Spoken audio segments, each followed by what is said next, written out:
All right, so this has been hard for me to do, and surprisingly so, I've come at it, at times with real great enthusiasm, and then, just struggled with it a lot, at times. So I'm just going to share that with you, so that I just kind of go with the flow.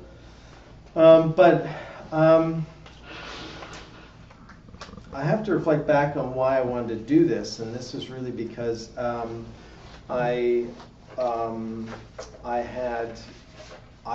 got wrapped up in the libertarian movement, and I thought it was kind of a good thing, and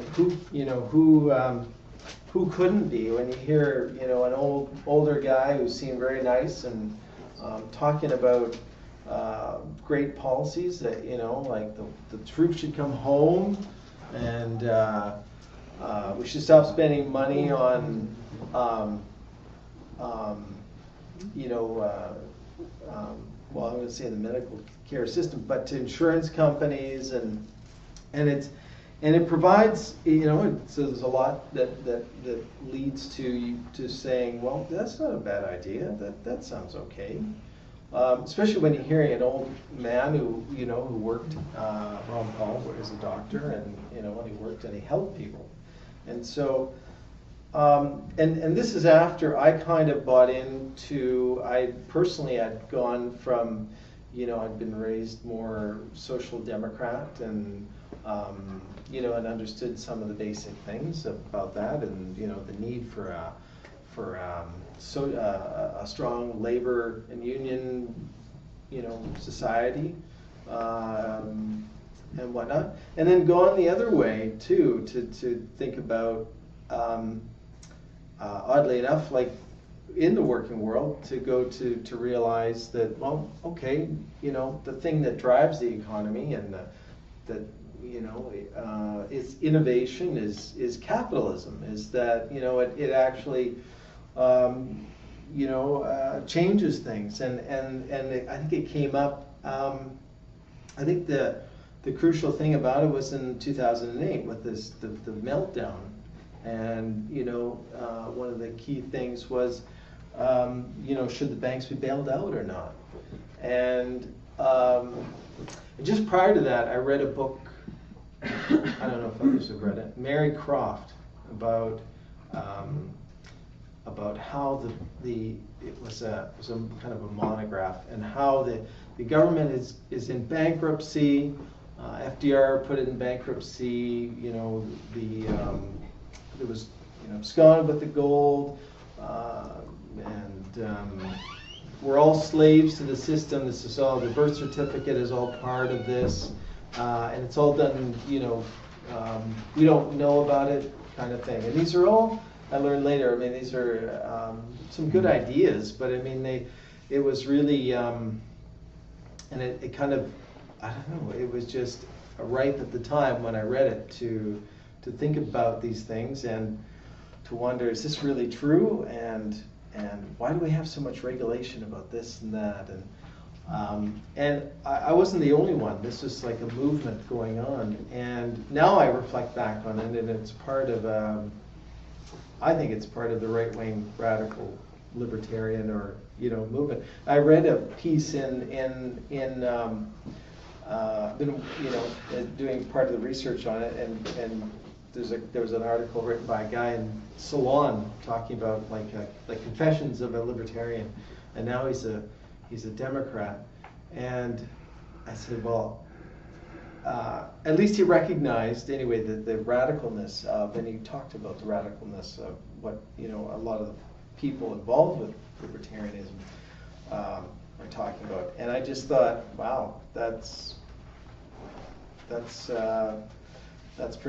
amazing. That's quite true. I think there's a lot that it draws in that are quite radical. So anyway, I then so the question that comes up is that how can an old man who seems to be talking nice things and reasonable things and things that would put a country that's in debt and back on its feet again and get things going and whatnot. And what does it have to do with an organization or with an oligarchical, with an empire that once, is very much part of the world, that dominated the world? And so that's where the paradox kind of started to come in. So this is what I started to. So how is that an empirical force is creating the policy advice for people to create freedom and more than they've ever had before when they were the rulers of that empire that people suffered under. And so there's a reason, there's an answer for that. Anyway, and it's because the libertarianism that Ron Paul talks about is from the Austrian school, and this is a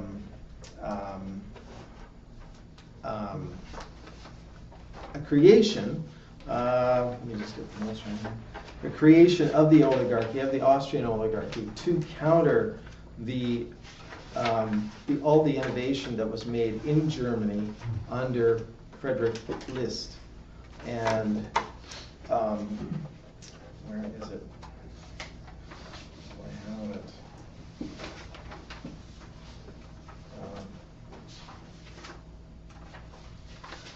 Where's my page? Anyway, Friedrich List and here we are. And the chief guy among them is von Hayek, Friedrich von Hayek, and he's recruited by a guy named Karl Menger. And Karl Menger was hired by the Habsburg Emperor, Franz Joseph, to be the tutor to his son, the Crown Prince Rudolf.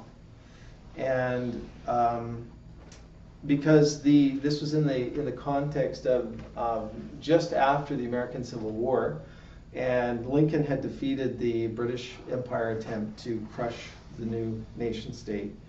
And so the emperor could see the writing on the wall, so to speak, saying that if this occurred, this keeps happening. And Lincoln fostered economic development with European countries in Italy. I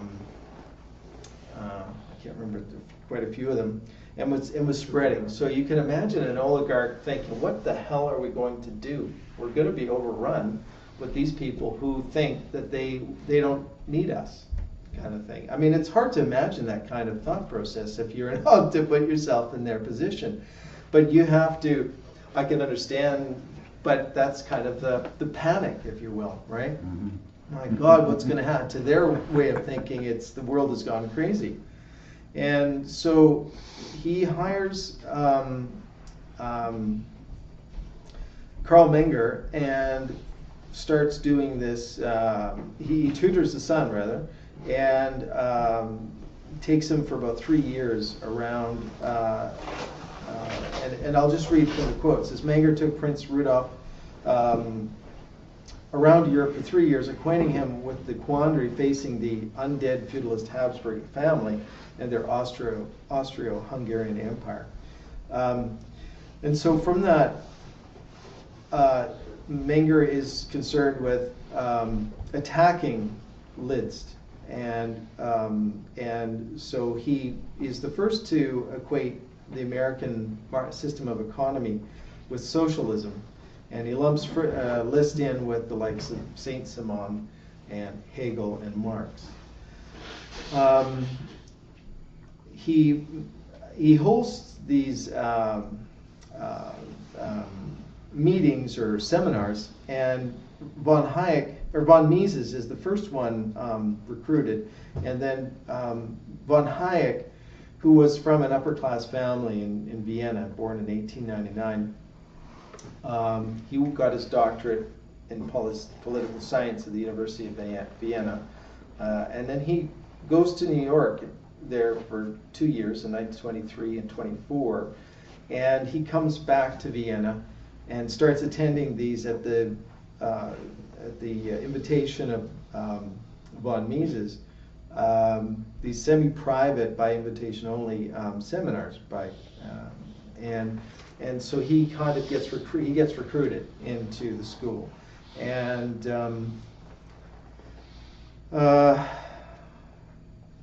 so the other guy then, and von Hayek shows a lot of promise and becomes one of the key members of the Austrian school.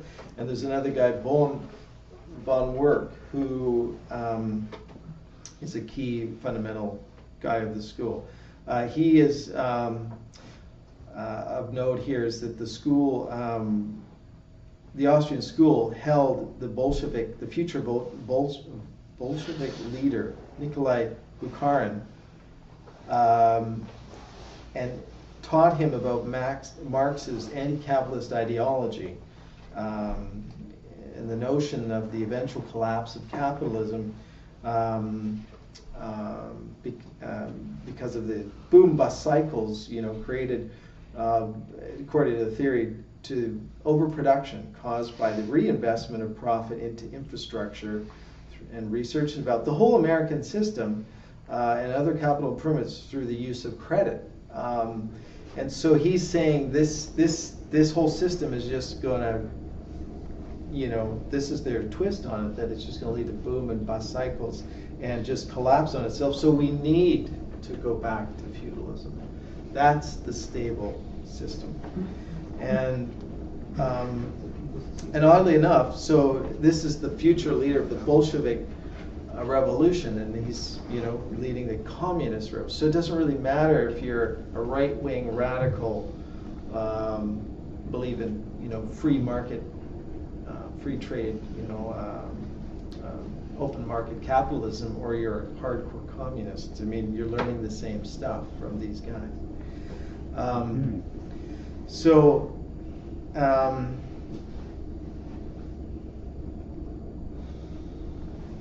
this school, gets sponsorship and keeps going. Now, this story. So, and out of this, von Hayek emerges as one of the key people of the Austrian school, and kind of creates his own brand of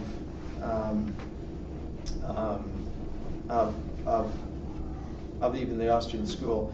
And he wrote a book called His Claim to Fame, The Road to Serfdom, in 1944, and before even the guns of World War II were even cold. Before even the World War had ended. So he creates the Mount Pelerin Society through his contacts, starting from 1939, and they kind of formalize it in 1947. And this is let me just wait.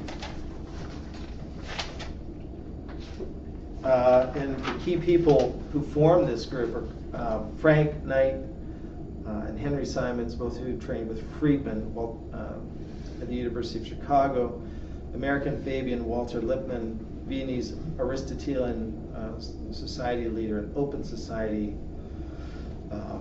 advocate Karl Popper, Ludwig von Mises, and Sir John Chapman, senior official at the Bank of England, who was president of the British Royal Society, British monarchy's preeminent center of cultural warfare against the ideas of the Renaissance.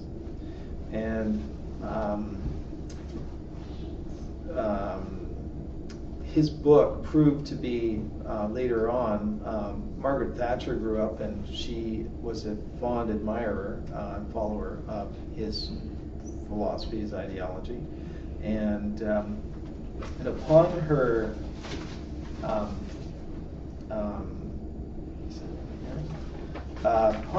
election to office, they just overwrought with joy in the communication. Let me see if I can get that. Meanwhile, country is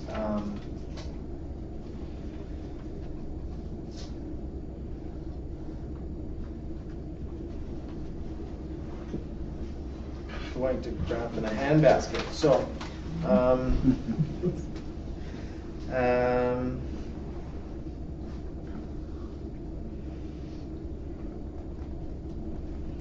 okay, she created with him what's called the Big Bang, which was to deregulate the British banking system, essentially, and the idea of the Big Bang was the idea of money flowing in from foreign markets to take advantage of, just like it's happening now with Wall Street.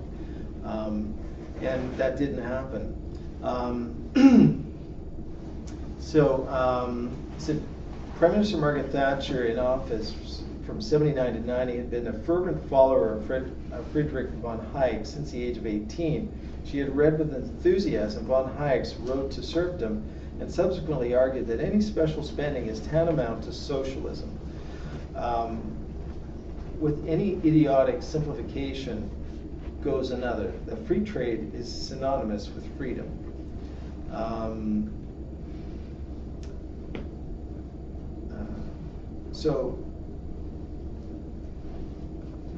I just wanted to point out that in October 1986, the Big Bang was the name for Thatcher's purported blow to freedom, the sudden and radical deregulation of financial markets with absolution of capital, abolition of capital and other competitive controls, and the exorbitant payment of bonuses to executives. The fattest financial cats from all over the world could romp freely in London. London became the largest financial center in the world with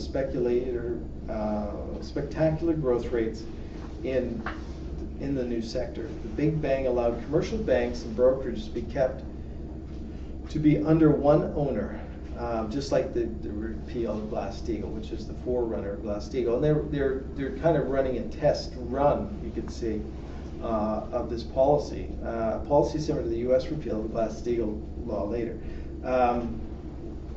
So the devastation ensues. About 40 state-owned companies were privatized in 11 years, including Jaguar, British Telecom, British Oil, British Aerospace, British Steel, British Airways, British Petroleum, as well as water and electricity utilities and many others. Forget the rail. Which? Railway as well. The standard of living for the average Briton deteriorated. Unemployment soared, and more than 3 million were out of work by 1983. That's just less than 4 years after she takes office. By 1990, the IMF reported that Britain had the lowest growth, the highest inflation rate, 9.4, and the greatest current account deficit of any of the world's top 7 industrialized countries.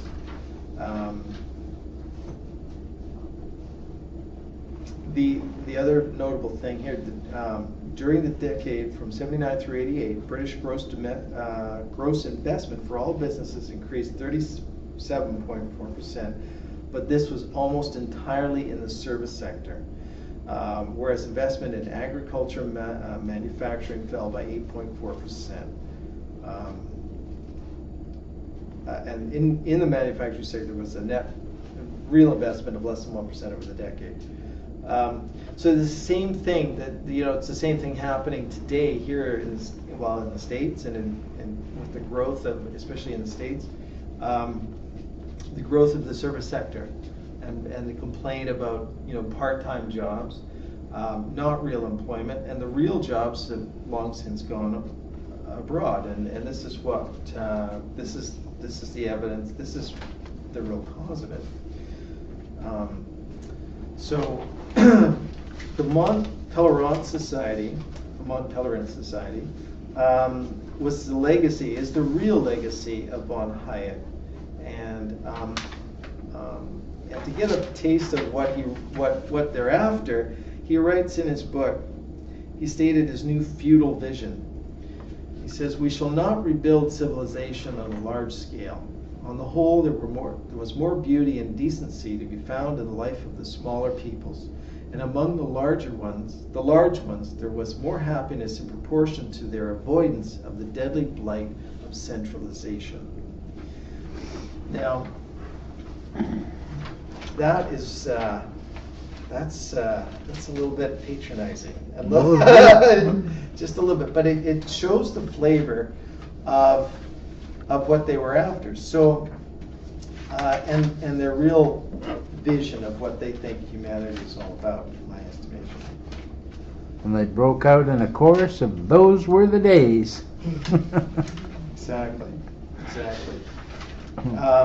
What did I want to go to? So I want to cover a bit of, so let's get into a little bit of the Mont Pelerin Society and what they start to do. All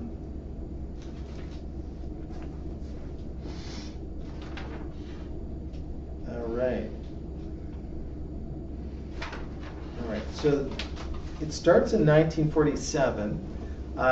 They held their annual conferences by actual members of prospective recruits. And you had to, this was only by invitation, and it still goes on today, and there's only about 500 people. And you have to be invited at least twice to be even to be given an invite to join permanently. And all the communication is secret. It's for internal distribution only, and the proceedings are private. They're only distributed to the attendees. So they have set up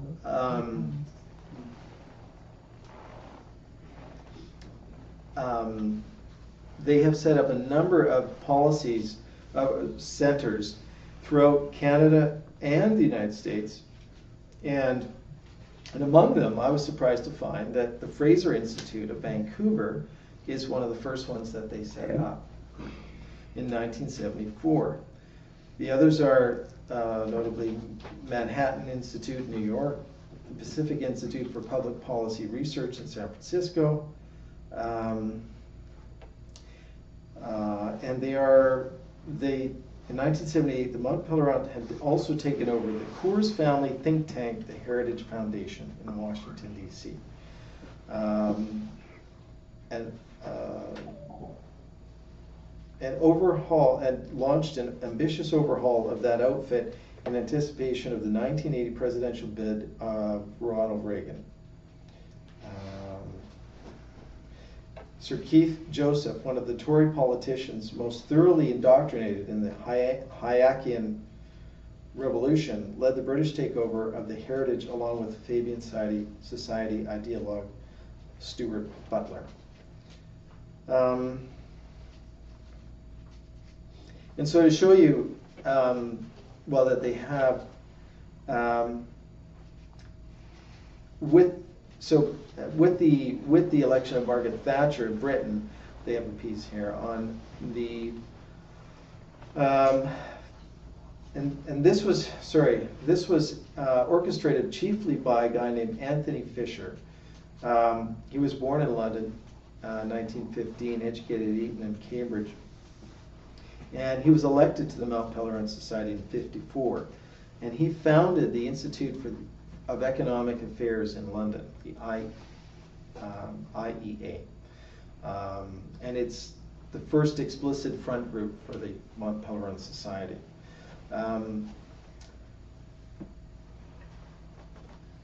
And you've got a whole host of dubious characters here with these guys.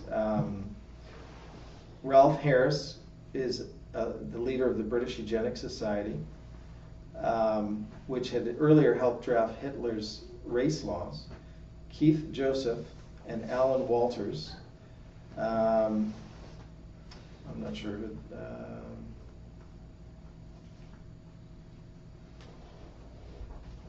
So in 1979, when Margaret Thatcher came to power, she signaled her debt of gratitude to the IEA apparatus by appointing Ralph Harris as peer for life, Lord Harris of the High Cross, and knighted Anthony Fisher and Alan Walters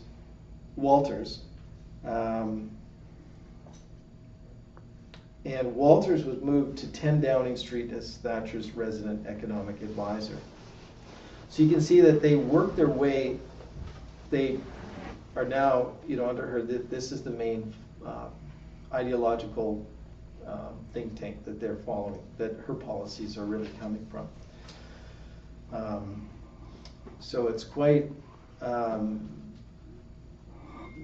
in Vancouver and growing up in BC, I mean, anyone's lived here for any length of time, I mean, it was almost a daily occurrence to hear any political news in any paper and hear the the goddamn Fraser Institute, 2 bits on something, and you start asking, well, what is the Fraser Institute, and what who are they?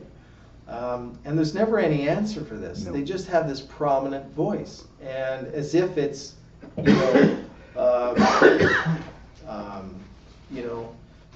these professionals who really can know how to manage the economy, and we should follow their advice.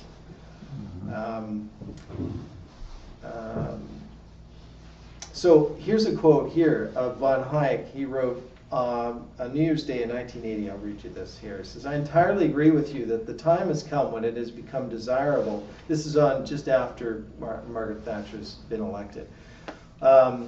Desirable and almost a duty to extend the network of institutes of the kind of the London Institute of Economic Affairs. Though it took some time for its influence to become noticeable, it has by now far exceeded my most optimistic hopes. What I argued 30 years ago, that we can beat the socialist trend only if we can persuade the intellectuals, the makers of opinion, seems to me more than amply confirmed. Whether we can still win the race against the expanding socialist tide depends on whether we can spread the insights, which prove much more acceptable to the young, if rightly expounded, than I had hoped, fast and wide enough. The future of civilization may really depend on whether we can catch the ear of the large part of the upcoming generation of intellectuals all over the world fast enough. And I am more convinced than ever that the method practiced by the IEA is the only one which promises any real results. This ought to be used to create similar institutes all over the world, and you have now acquired the special skill of doing it. It would be money well spent if large sums could be made available for such a conceited effort.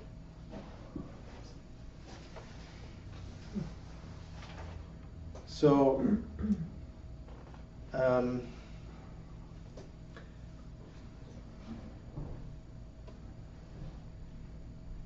Milton, and of course Margaret Thatcher writes back and thanks the Institute for their support, and says any extension of institutes of this kind around the world is certainly something ardently to be desired. Then Fisher launched the Atlas Economic Research Foundation in 1981. Whatnot. The spread of the IEA affiliated think tanks spread to 38 countries, including 12 Ibero-American countries, Russia, Belarus, Lithuania, and Poland, and in the drug centers of the Bahamas and Hong Kong. In England alone, there are about 8 IEA-affiliated institutes, including the Adam Smith Institute and the David Hume Institute. In the United States, at last count, there were 41, with such names as the Action Institute, and the Andrew Jackson Institute, the John Locke Foundation, and the Toward Tradition. In Auburn, Alabama, there's von Mises Institute, and there are now plans underway to establish a von Hayek University in Miami, Florida. Isn't that something? I read, I really get a kick out of the Andrew Jackson Institute line, because Lord. having studied, it really makes a connection of who Jackson was working for and what happened with his presidency, or who was behind it.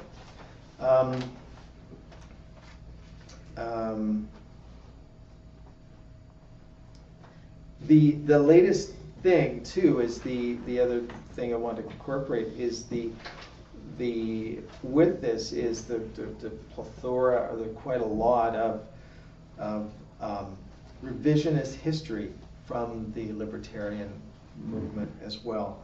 And I got into a friend of mine who has read this popular book called The Real Lincoln by Thomas Di Lorenzo. And even in the foreword of the book, it says that he gave a series of lectures at the von Mises Institute, and that he was paid by the von Mises Institute. Further, he started with a series of lectures, and then it evolved, and he was encouraged to write a book. And it's right there, out in the front, not even a veiled attempt for anyone who knows anything about this history to see that there's a very biased interest in presenting the history, and to make the argument that, which is what's coming from the extreme right wing, that Lincoln was a tyrant, and that he was just imposing the will of the Northern Union to just for greed and for power purposes to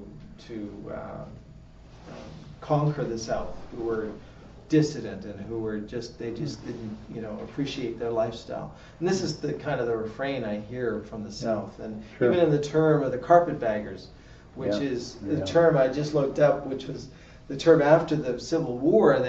The northern people, were encouraged to settle in these districts, Reconstruction districts or something, and they came with these carpet bags. They're literally made out of carpet, and they were sewn together, and they would put it over the shoulder.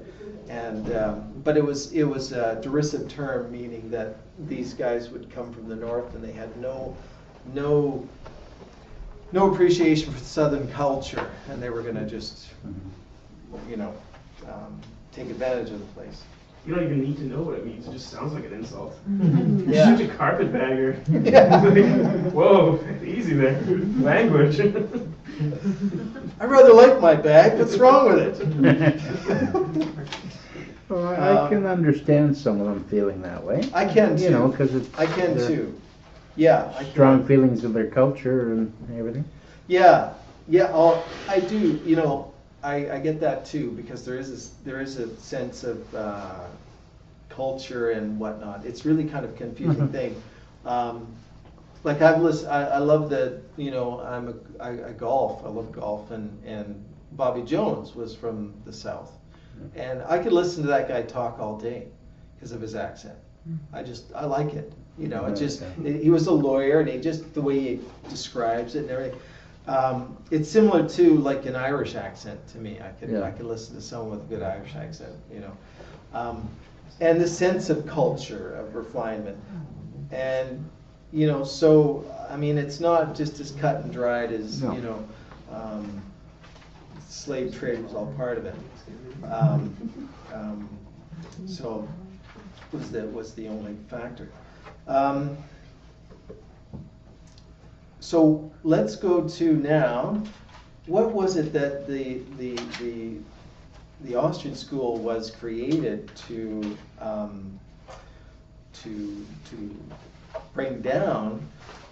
Was the reforms of the American system of economy made in Germany at the time under Frederick List, and that's really where the missing part of the typical analysis, is not there, because we're kind of put into the left and right dogma of trying to make sense of something, and we're really missing this key piece of information. And when you have it, it seems, then the analysis of the right and the left takes on a whole different scope, I find. I mean, it's starting to see where elements from the left and the elements from the right are taking what's in the middle, to my way of thinking, if you want to use that left, right, and and appealing to those people who tend, on certain spectrums, but draw them away from that right, so to polarize them, right? Yeah. And this is the conquer and divide, and I can see this kind of more clearly now, with with the information of the recognition of the American system of economy, and even which is still I mean I can see easily, like the right will call it socialism or communist, Yeah. I can see where they would think that, and so on. But okay, so So would you say the American system of economics is basically traditionally based on the German school of economics? No, the other way around. Or is it the other way around? the other way around, yeah. But then the influence came back again from Germany here? Or something? Well, Lidst goes to the United States, and he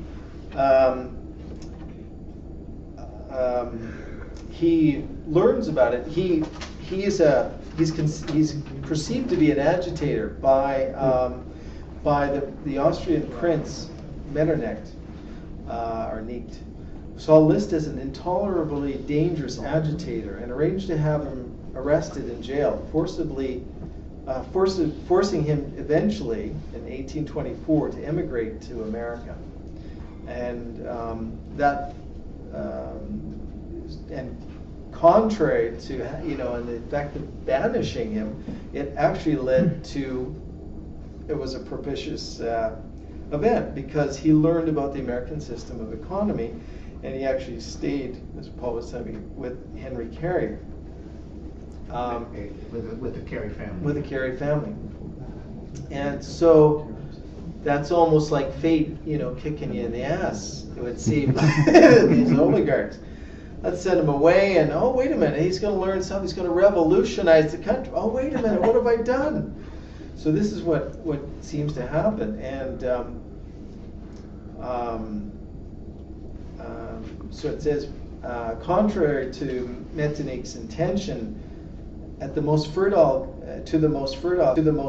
collaboration with Americans, such as Matthew and Henry Carey and Henry Clay. In a speech before the Pennsylvania Society for the Promotion of Manufacture and the Mechanical Arts in 1827, Liszt threw down the gauntlet. He says, "I herewith declare war against the system of Adam Smith on behalf of the American system of political economy." His book, Outlines on American Political Economy, was written that year. And while he was in the United States, he opened up coal mines, helped plan canal systems, designed rail transport, and proposed the cutting of the Panama Canal and the building of it. He returned to Germany in 1830, becoming the American consul to Leipzig. And He was protected. He was protected. He was the American consul. Right. Okay.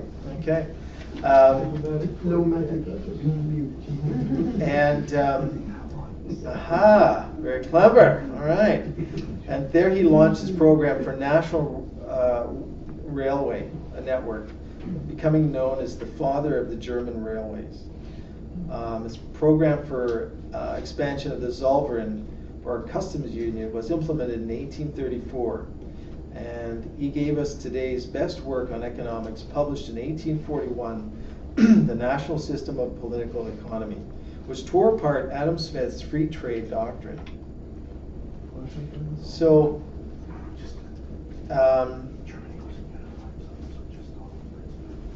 the founding of the Vienna School. So this starts to happen, and he's turning things around, and he's doing what is the counterintuitive thing to do. When you're reading this, I can understand that people would want to adopt free trade, you know, just like we do today. I mean, you imagine like you're a low-income family and you shop at Walmart because it's cheaper, you know. And so we're kind of condoning the same kind of British free trade system going on to this day. But we do it because we're impoverished as well. So we're, in a way, we're just trying to cope, you know. And so that begets even more of the conundrum going on, right? And so imagine, you know, for a leader to turn it around and say, no, we need to do what would seem the opposite. You know, we need to put up trade barriers, and we need to create credit, and we need to spend that money on infrastructure that we don't know, you know, what people would say, well, why are you building that for? What good is that? You got, who are you going to sell that to? Whatever. And this is what Bismarck starts to do. This is what he realizes that of the ruse. And so the Vienna School and the oligarchs of the Austrian Empire see this, and this is the creation. You know, they need to have a counterpoint to this. So the Vienna School is, you know, creates this as its number one agenda is to take down Liszt and to put his work, you know, in the pile of you know, into oblivion. And so Liszt's ideas, including those that are based on them, are systematically slandered by the Vienna School as socialist, dictatorial, and proto-fascist up to the present day. Von Hayek's pilloried Liszt as the principal author of the German thesis that free trade was a policy dictated solely by and appropriate only to the special interests in England and in the 19th century. Liszt, why were Liszt? You can see that they were so dangerous that they figured they had to have a counter action to it politically.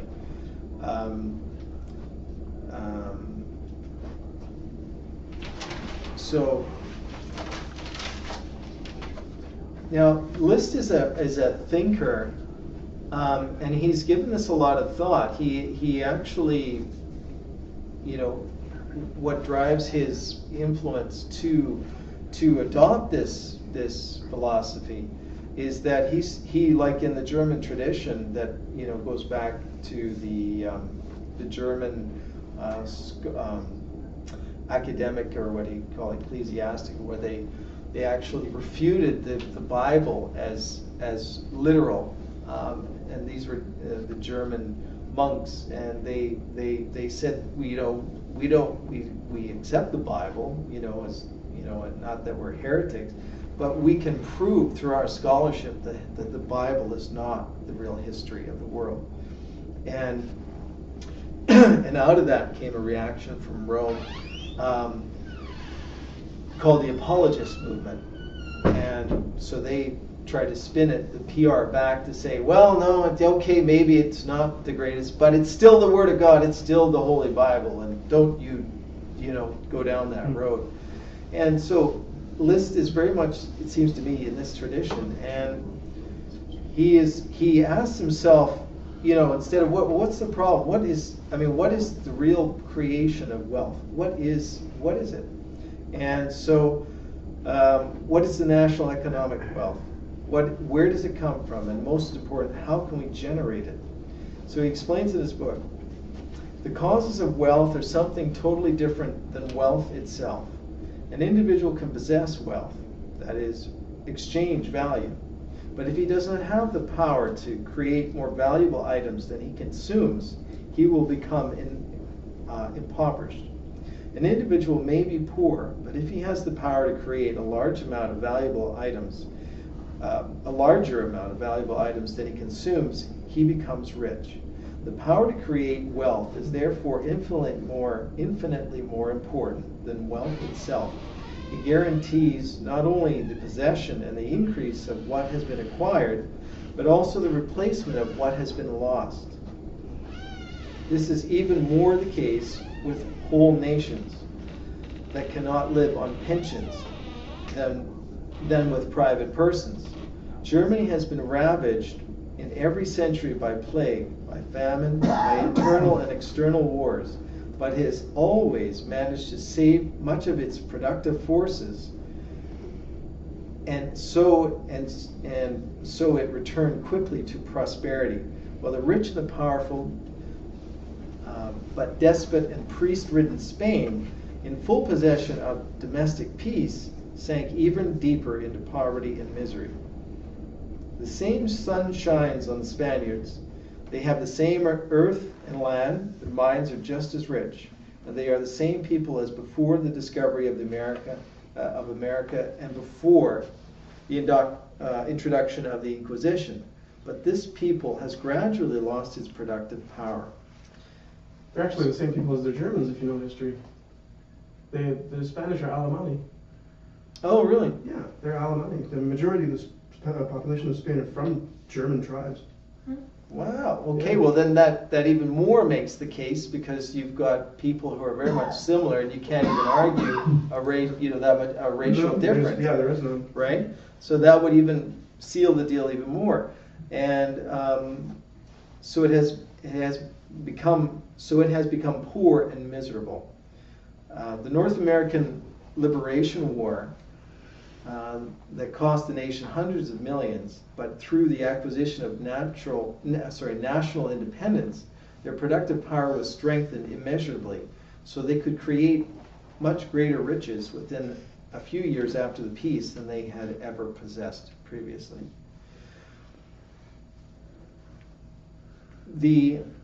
Thus, Frederick List, Frederick List concerned himself with the productive power of an economy, not with the transitory monetary wealth. He knew that everything depends on two key issues. First, whether it would be possible to build up a significant manufacturing sector, and second, to protect this emerging industrial power against corrosive influence of free trade. The British free trade strategy was to flood foreign markets with British manufactured goods in order to suppress the emergence of production capacity elsewhere. This policy had been nowhere enforced as strictly as in Britain's American colonies, where even the production of horseshoe nails was not allowed, let alone their export into the British Empire. And the philosophy behind it is why is this? Because the production of goods stimulates and increases both the intellectual and practical skills of the population, including the spirit of invention, the alacrity and organization of work processes, in short, the ability to produce wealth. The American War of Independence was about nothing less than the right to develop this capacity. And there is nothing uglier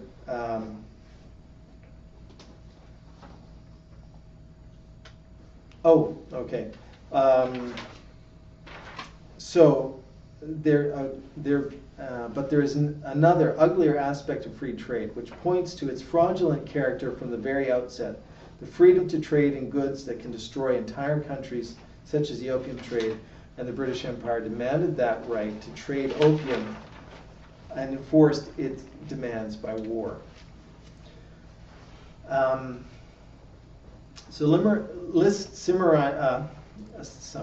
summarizes both aspects as follows. The motto laissez-faire, laissez-passer is one that sounds no less pleasant to robbers, cheaters, and thieves than to the merchant, and therefore one ought to regard this maxim with suspicion.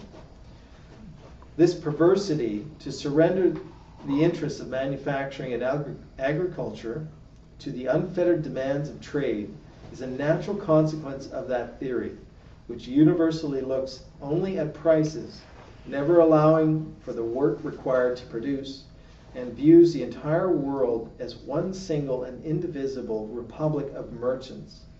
This school of thought, Adam Smith's, does not see that the merchant can achieve his purpose, obtaining profits by trade, even at the expense of agriculture and manufacturing, at the expense of productive forces, just as easily through the independence and autonomy of nations. It's all the same to him, and in the nature of his business and his aspirations, he cannot give a fig about the effect that the way in which he imports or exports goods might have upon the morality, the prosperity, and the power of the nation. He imports poisons just as he imports medicines. He enervates entire nations with opium and distilled spirits, whether he provides hundreds of thousands of jobs or and livelihood through his imports and chicanery, or whether he's an equal number, are thus brought to beggary. It means nothing to the businessman so long as it improves his balance sheet.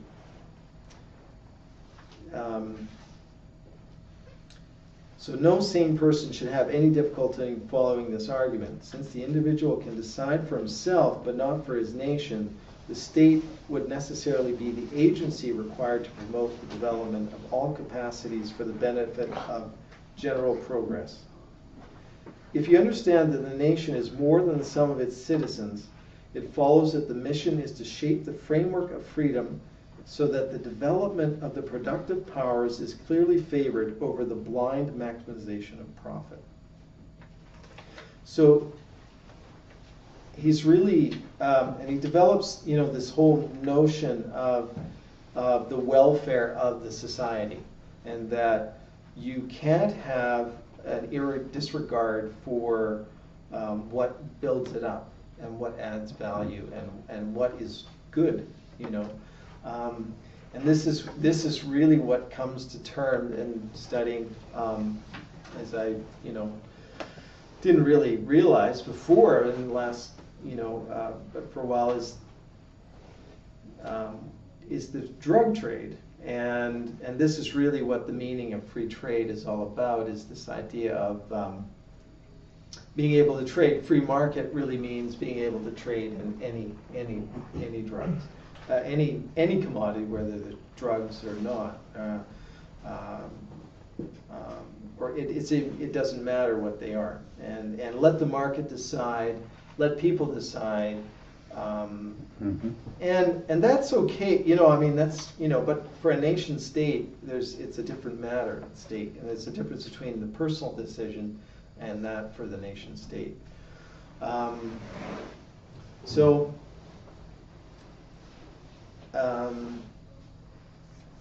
just read the last quote of his stuff here. It says, "Anywhere, anytime, when the intelligence, morality, and activity of the citizenry have stood in the same proportion with the prosperity of the nation, the wealth, along with these characteristics, has increased or decreased.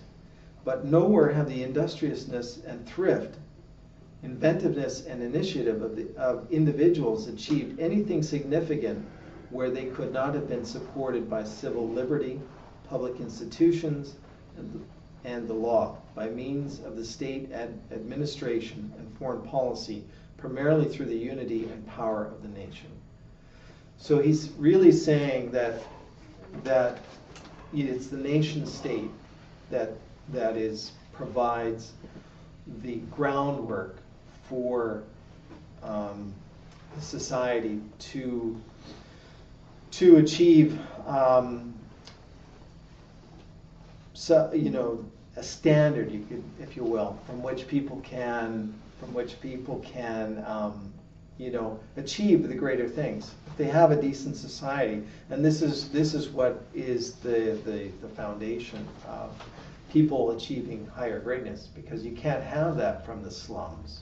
You can't have, who was the last great scientist who came? I mean, there might be a couple, but came from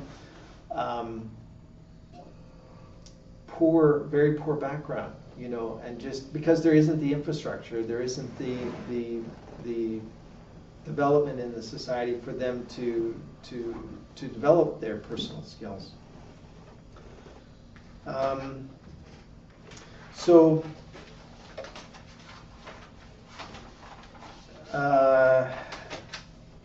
The article,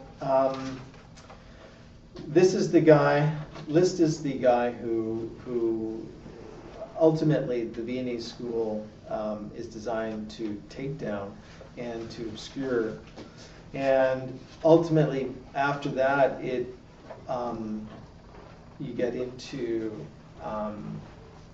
it leads to the First World War, where the developments that Liszt has put forward and the rail lines and whatnot is actually the motivation for the orchestration of the First World War. And now that goes to show you how powerful the oligarchy are, because if they can, I mean, this is to do with taking down a nation. So, and this is kind of where we're at today. This is kind of what kind of danger we'll be facing with the development of even a bigger nation of China and Russia, and the throwback and the blowback of that kind of development. And I guess the idea, for us to know is that if we know our history, we know this kind of trend, maybe we can help to diffuse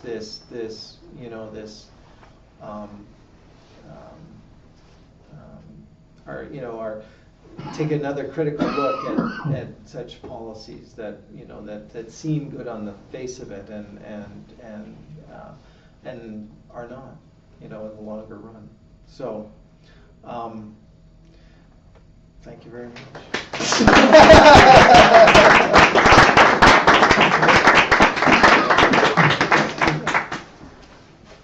Question period? Sure, yes. Okay, you took a quote of von Hayek from his Road to Serfdom.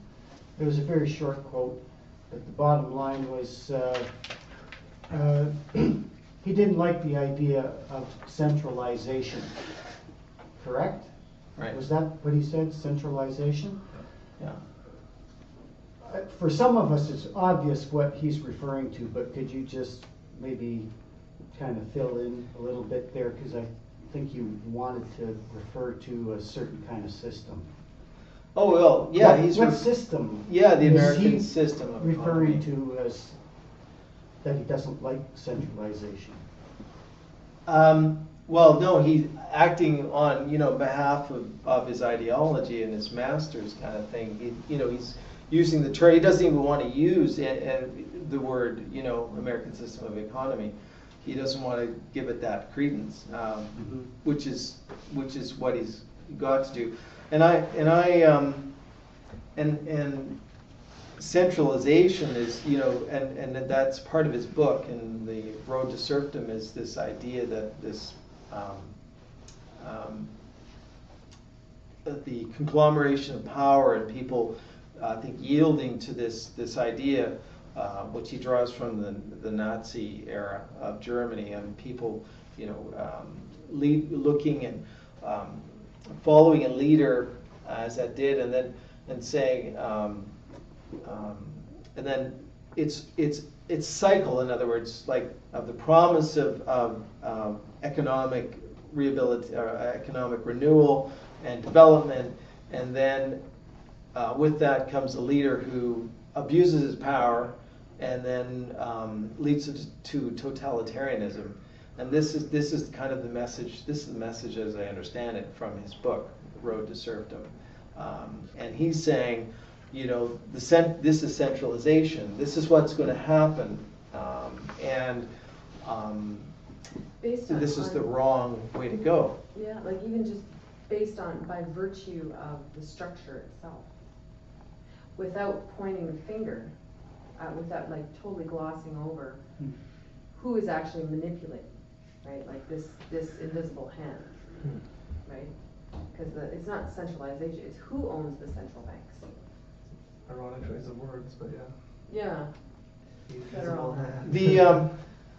And it creates this image then that which I found interesting is that contrary to that is then this deregulation and isolation and localization, which is similar. I was trying to see if there's a link between the green philosophy, the green fact, and it's very similar. I mean, they're promoting ideas of local sustainable communities, You know, that we have to, don't think organizing yourself to solve problems and using your inherent, you know, capacity to do that. You need to just, we need to go back to the same, to a simpler, more robust feudal society. This is where the answer is. This is, you know, and be in harmony with nature and so on. And so it comes both from the right, the hard right, and what I would say, you know, somewhat of the left from the, you know, this aspect. Yeah. Yes, you in the back. You said something very interesting earlier about a guy by the name of Bukharin. Yes. Now, I just want to, and then you said something very interesting just now about centralization. So I wanted to just mention to people here that in the Soviet Union, following the death of Lenin and the internal fights that were going on, the fight was between Bukharin and Stalin. Oh. And Stalin wanted massive centralized industrial infrastructural development, and Bukharin did it. And that was the huge fight. That was the number one fight over the fate of the Soviet Union, whether it was going to remain a lesser industrialized country of small industry, or whether it was going to go for the heavy infrastructure and heavy manufacturing. And this was the battle inside the Soviet Union, and Bukharin almost won the battle and became the supreme leader of the Soviet Union versus Stalin. I thought that was very interesting. I wanted to point that out. Thank you. Thank you. That, yeah. Was Mao not doing the same thing in Huh? China, more or less? Yes, that was the whole thing with Mao too. Yeah. Mao did not want centralization and development in that sense. So it's the same battle went on in China, And although the but with different yeah, characteristics. yeah, Development's one of the different but the Yeah. decentralization guy Decentralization. won He in wanted that case, yeah. decentralization. So this is, yeah, so And this the is, Soviet Union would not exist if it hadn't, if Bukharin had succeeded in carrying out. Well, it still doesn't exist. Huh? It still doesn't exist, but. Well, Russia would not exist. Russia. Okay, sorry about that. Sorry about that. technical point. Okay. So that's the and I, you know, the last comment is I was talking to a friend of mine who's in Japan, and I mean, in doing this, I'm just amazed at how much it's actually prolific in people of my age and a little younger of these kind of comments. And this friend of mine, he said almost the same thing. He said centralization has to go, and it is the enemy, and this is kind of the trend, and I'm like, wow.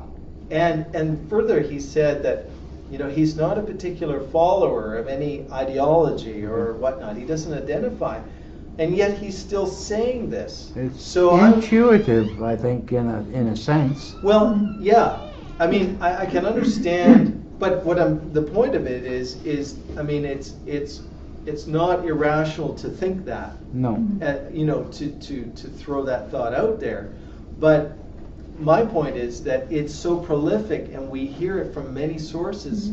And this ideology, Yeah. we don't even know it is from here. No. Right? No. And so, for him, he's not conscious of where it's coming from. He's just saying, well, this to me makes the most amount of sense. Yeah. And I said that to him. I said, well, that seems pretty rational. I mean, considering, you know, the amount of corruption in big government that we see, we with Obama and the administration, we can point to it. We can just point to it, and all the fascist policies that have come down.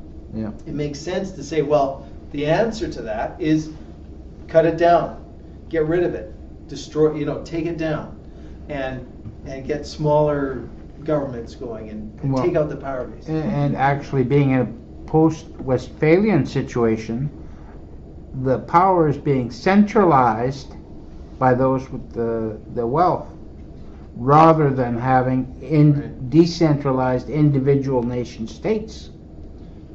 City Right. states. They So want those cities. there is kind of a parallel in that idea that the power is being centralized by being taken away from all these individual states. Well, So you mean a vacuum would happen from a Yeah. bigger government to these oligarchical interests? Yeah. Yeah, and this is exactly, this is exactly what's going to this, happen. And this is what these people don't seem to understand of that phenomenon. There's this lack of recognition of these interests that are going Yeah. to fill the Yeah. void, so to speak, Yeah, right? sure. Yeah. now another, you say, well, oh, corruption. You say, well, what do you want to do? Hand the whole thing over to the people that are the authors of the corruption and benefit the most by it? Well, that's what's I being mean, done. these guys would make mafiosi look like fleet burglars. Yeah. Yeah, that's the thing. That's what that- empires are about. Yeah, That's why they always have huge armies. yeah. That's a Because hard thing. The local people don't want them. Yeah, I mean, it's hard to get our heads around, the idea of how much wealth these guys have got and how they live for the average person. I mean, and that's why, and they know that. They know that we can't, imagine, what is it, John Coleman, who said in his thing online about the Committee of 300, he said, the Rothschilds look like pikers compared to these guys. Right? Well, they've actually been inducted into the oligarchy anyway. They have. But they're a new edition of the oligarchy. relatively Just new. which specific wanted to reference one quick thing. The power that an individual has does not exist except through the vehicle of a nation, where it participates in the nation. And if you decentralize, essentially you lose your ability to partake of a nation, wherein the policy, that governs the nation and its future are created. You're not part of the nation anymore. You're decentralized. And if you go to any major city like Seattle or Vancouver, but worse than Seattle, nobody thinks of themselves as Seattleites anymore. They're Ballardites, they're Maple Ridgeites, they are Westwoodites, they're Burianites, and what are you doing in our section of this is our local community? Well, isn't this a problem that My son, the street, get out of here. essentially? So, no, anyhow, and this is I'm the- sorry, I well, don't no, know. I want No, to that's an follow up on interesting that. thought. I want to follow up on that because this is what DeCouza talked about in his talking about the nation state, and he proposed that the only way that a nation state, one of the Who is this? DeCouza. Dukuza. DeCouza. Kuza. Nicholas, okay. He said that one of the things that was needed to form a nation state, or that would help form one, not a requirement, but would help form one, is a uniform language. And this is when I remember hearing that, this is the advantage that the settlement in the United States and the New World had, because most of the people who spoke English. And so you didn't have the situation you did in Italy, for example, where you had all these principalities and they all talked a different dialect. And this was the problem why they couldn't consolidate Italy until around the time of the Civil War, right? And that was right? And that was one of the outstanding reasons because of this, and created this localization. So it was so hard to build this idea of a nation state, of conglomerating to be part of something bigger that actually had power. And this is Take away the power of the many, basically. well, you when divide it into smaller. yeah. So this idea of if the localization is too strong,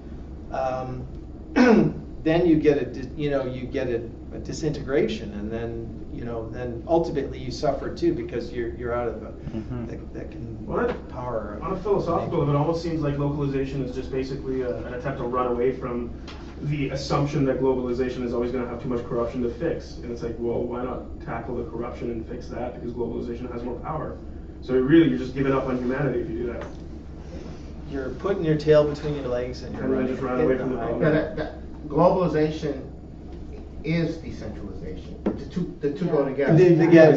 Because this is the way of the British Yeah. Empire. This Yeah. is the way of capture Yeah. and control. Yeah. Right? Decentralization is isolation. And isolation isolates you from your humanity.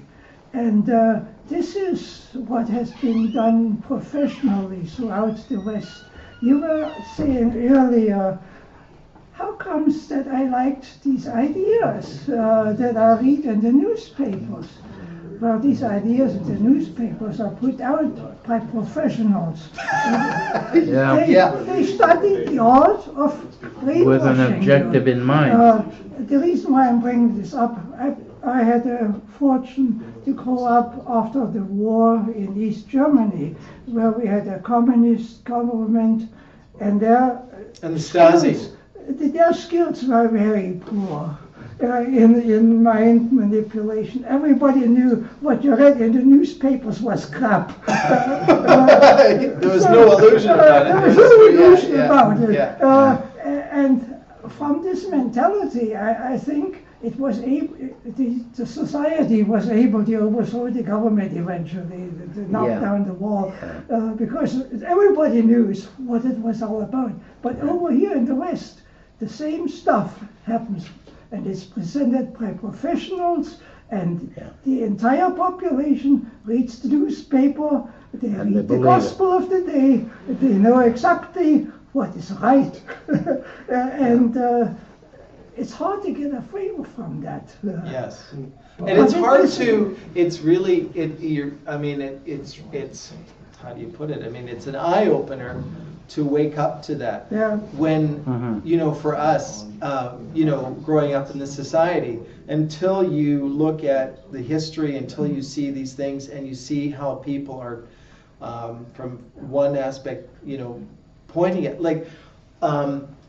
I was just listening to this guy named Stephen Horowitz, he's an Austrian economist out of some school in Midwest states, and he's giving this lecture about the myth for the need of the central bank and why laissez-faire banking in American history was you could never say that it was never.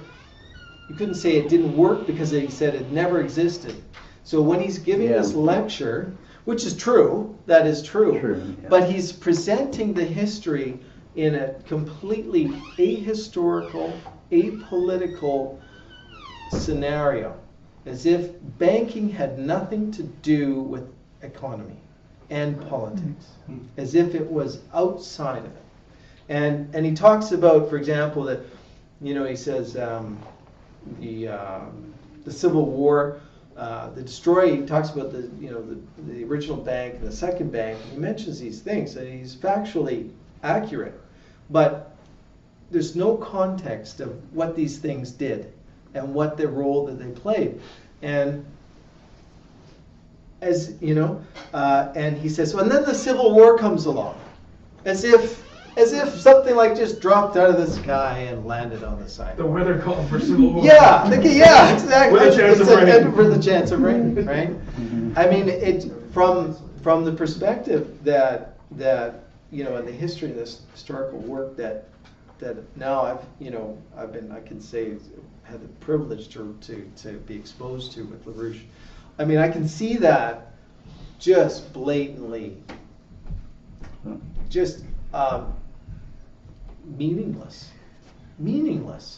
because there's no context for it. He doesn't either, and also kind of a reverse contempt, because if he's an expert, if he's an academician, he should know better how could he even say such a thing, right? And this is fraud on a huge level, right? But you have to have the context and the background to be able to see it. For people who are young, and this is the whole plan of Hayek here, of his indoctrination, is to get people in this orientation so they don't have that orientation and they can't see it. It worked. And it worked. Libertarians are all And it of worked. younger Well, generations. here's something I noticed back about '68. This story went that there was a number of Soviet people who were in the U.S. and of course being sent to the U.S. they made sure they were all well versed in English. And so after about 3 weeks, one of the Russians said to an American, he says, "How do you do it? How do you get control of the media without terror?" And the guy's really taken aback, obviously. And this Russian said, "Look, you have 3 TV networks, 5 radio networks, many thousands of newspapers. How is it your coverage is more homogenized than what we're used to in the Soviet Union? And we know." We have a state-run television now. Everybody over there knows that. Yeah. There's no choice, though, right? Wow, yeah. So you can imagine if you let that out, it's like Well, they have a name for it. You know, I read a paper about the operation. The CIA is called Mockingbird, Operation Mockingbird, and they called the and this is the infiltration, the planned infiltration of CIA operatives and agents and just paid guys into the media. And what was the other thing? That they referred to it as the mighty Wurlitzer. When they wanted to drum up, they just, it's like the Wurlitzer, they just plug it in and crank it up. And it's so true when you start, thinking about that. No, it's a little bit And the mighty Wurlitzer failed in August. First time. In August. This last year. This last year, yeah. What? The mighty Wurlitzer was unleashed for Syria and it failed. Oh yeah, that's right. Yeah. It broke down. The But it mighty took Wurlitzer broke someone down. outside the system, essentially, I think, Yeah. to help. And Snowden was in July? Earlier, yeah. Yeah. Yeah. Well, that's really. No, they're not They're done not with giving up. No, on it. that's- No, yeah, they're that's- so in yeah. denial about it failing. Like we can't. We must just Put another quarter in that damn thing. The dead horse will be more alive when we beat it. This though is, I think, where the development of the internet, it seemed like, but then it really became a powerful force to be able to counter the propaganda, so that people Yeah. that were water. like these Germans. Right. Hey, something's fishy here. What the hell? Those stories can't be true. Right. And then I start thinking, geez, this other idea makes more sense than that crap. Yeah. And it's starting to spread. Well, exactly. Yeah. I mean, one of the things I realized, it's kind of still waking up to, is that the propaganda control is taken on. They realize how important it is to try and spin the internet, the media on the internet. And there was one that came to me. One is of note that's interesting, that kind of as of late, because a friend of mine lives in Thailand. And and he and I have talked about politics and various things. That's What what happened? like you, man. Yeah, I know what happened. But his take on the politics of Thailand, even from some of the alternative sources in the internet, like was it Alternative Press website? Activist Post, right? And then there's AltNet Thailand. Okay. So Press TV. well, there's these stories that caught my eye. For example, there's one, A Tale of Two Cities. There's a play on A Tale of Two Cities, and they were talking about Ukraine and Thailand, or Bangkok, and playing off Dickens, right? And the idea that that Bangkok, now, the story was that the red shirts and that these protesters are actually, what is it in their site, that they're actually loyal to Thaksin, who was deposed, right, and he was kicked out, and his sister is running the country, and the media that we, even from this alternative, this internet source, is painting him as the bad guy. He's the guy who's connected to the Fortune 500. It's all about corruption. It's all about lining his pockets, right? And yet, and then I asked Paul about it. I was saying, well, what's the deal? I mean, what is the real story there? And because the media coverage I was hearing about it was that cut and dried, this guy's an asshole. This guy's, and yet the population have overwhelmingly still support him, and supported. He won 2 elections, and then his sister won the next one after he was kicked out. So this doesn't add up. Of course, what the hell is going on? And it's all of a sudden become very intense because she tried to diffuse the crisis by calling for an election. I think it's going to be an election in February, and now they're going for a coup. The yellow shirt crowd is going for a coup because they know they won't win. They're going to lose the election. Yeah. And this is what when Paul told me this information, and I was saying, because this website was saying, he's connected with all this, and I really had to go beyond that. I had to go to other sources. I even listened to it, and I could get the story. Like once I had I could start to piece together, and there was another story that told this woman who told the story of Thaksin's reforms after the '97 currency collapse, and her story is the story of the red shirts, I think it's called, and it was like that story made a lot of sense to me, right? And a lot of people were in the same boat. That's why he's so popular, right? But here it was an eye opener for me to see this page and think it was an alternative media page, thinking I was getting the truth. Thinking I was getting the real story, and I wasn't. It was just because I've always noticed the incongruencies. Like Paul would talk about the different First National banks and who was involved and whatever and what happened, and then you go look on the internet. Hey, how come these stories say the exact opposite thing? And then once in a while you find a rare gem that explains it much more fulsomely. What's going on? What's involved? Who's involved? And then,